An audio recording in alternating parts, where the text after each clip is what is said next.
all of it?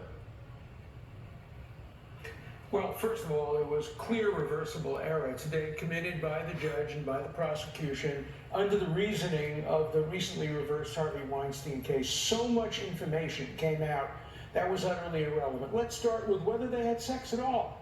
Utterly irrelevant. The only issue is whether she threatened to expose him and whether she extorted him and whether he then paid money to avoid the embarrassment to his family, to his business, to his children, and, according to the prosecution, to help himself get reelected. The issue of what actually happened is utterly irrelevant. And then we get to the details, the silk pajamas, the kind of lotion he was wearing.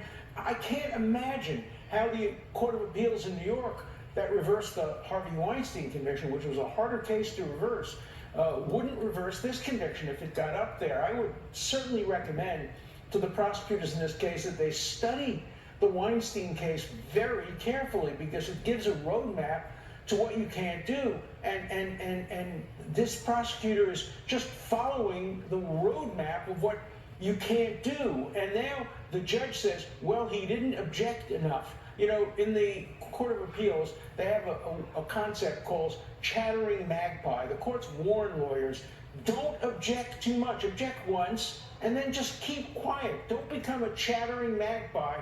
And this judge then says, well, they didn't object enough. Yeah, they objected before. Yeah, they objected during. Yeah, they objected after. Yeah, they sought a dismissal and a mistrial. That's not good enough for me, Judge Marchand, because I'm going to convict this guy no matter what. And I'm certainly not going to give a mistrial, because if I get a mistrial, it may be tried before a different judge, and then my daughter won't make money off this case. This is such a corrupt case. From beginning to end, it's corrupt. And, you know, again, as somebody who doesn't care as much about politics, but who's devoted his life to the Constitution, this endangers everybody's rights, and every liberal, every conservative, every Trump supporter, every Biden supporter should be appalled by this case and should be complaining about how our Constitution is being weaponized in the interest of partisan politics.